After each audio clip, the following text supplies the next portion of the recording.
Assalamualaikum warahmatullahi wabarakatuh. Apa kabar anak-anakku kelas 11 SMK Pertiwi? Semoga kalian dalam keadaan sehat, tetap semangat walaupun kita masih belajar dari rumah ya.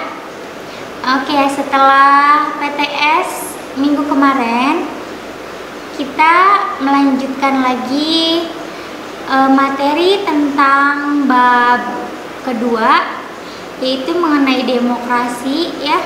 Nah, kali ini Ibu akan melanjutkan materi tersebut.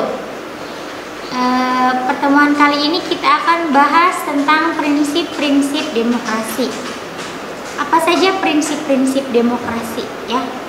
Oke, secara eksplisit ditegaskan bahwa rakyatlah pemegang kekuasaan yang sebenarnya. Itu makna dari demokrasi ya. Demokrasi sebagai sistem politik yang saat ini dianut oleh sebagian besar negara di dunia tentu saja memiliki prinsip-prinsip yang berbeda dengan sistem yang lain. Menurut Henry Mayo, sebagaimana dikutip oleh Meriam Budiarjo dalam bukunya yang berjudul Dasar-Dasar Ilmu Politik, mengungkapkan prinsip dari demokrasi yang akan mewujudkan suatu sistem politik yang demokratis. Jadi prinsip demokrasi itu akan mewujudkan sistem politik yang demokratis. Nah, apa saja prinsip-prinsip demokrasi? Yang pertama, menurut Meriam Budiarjo adalah menyelesaikan perselisihan dengan damai dan secara melembaga. Yang kedua, menjamin terselenggaranya perubahan secara damai dalam suatu masyarakat yang sedang berubah. Yang ketiga, menyelenggarakan pergantian pimpinan secara teratur. Jadi ada pergantian pimpinan secara teratur, jadi tidak otoriter nanti kalau misalnya pimpinannya nggak diganti-ganti ya. Yang ketiga, membatasi pemakaian kekerasan sampai minimum. Yang keempat, mengakui serta menganggap wajar adanya keanekaragaman. Jadi wajar sekali ya kalau misalnya adanya keanekaragaman dalam suatu negara, apalagi negara kita, negara Indonesia yang kaya akan bentuk keanekaragaman ya. Oke, yang keempat, menjamin tegaknya keadilan, itu salah satu prinsipnya. Nah, kemudian menurut Al-Maudi, sebagaimana dikutip oleh Sri Wuryan dan Saifullah dalam bukunya yang berjudul Ilmu Kewarganegaraan, suatu negara dapat disebut berbudaya demokrasi apabila memiliki suku guru demokrasi sebagai berikut. Maksudnya di sini adalah menurut Wuryan dan Saifullah itu suatu negara dapat disebut berbudaya demokrasi apabila memiliki prinsip-prinsip demokrasi yang seperti ini. Yang pertama, adanya kedaulatan rakyat.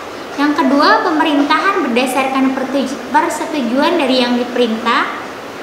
Yang ketiga, kekuasaan mayoritas. Yang keempat, hak-hak minoritas. Yang kelima, jaminan hak-hak asasi manusia. Yang keenam, pemilihan yang bebas dan jujur.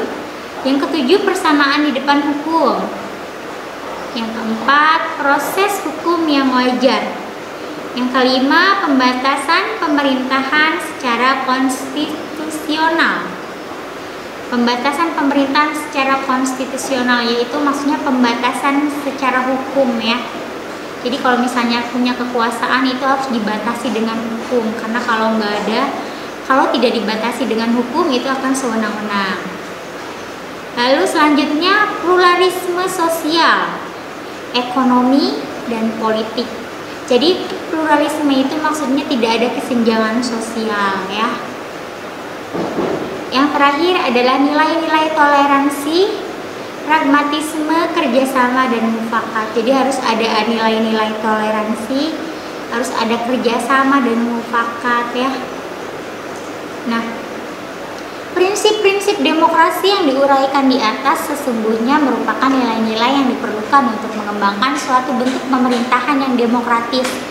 Jadi prinsip-prinsip demokrasi itu diperlukan untuk membentuk pemerintahan yang demokratis yang tadi Ibu sebutkan di atas ya.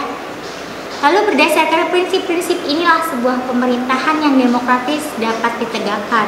Sebaliknya, tanpa prinsip-prinsip tersebut, bentuk pemerintahan yang demokratis sulit ditegakkan. Nah, itu merupakan prinsip-prinsip demokratis menurut para ahli, ya. Oke, mungkin itu saja materi yang dapat Ibu sampaikan. Semoga bermanfaat dan dapat dipahami. Kurang lebihnya Ibu minta maaf. Kalau misalnya ada pertanyaan, nanti kita diskusi pada saat pembelajaran, ya.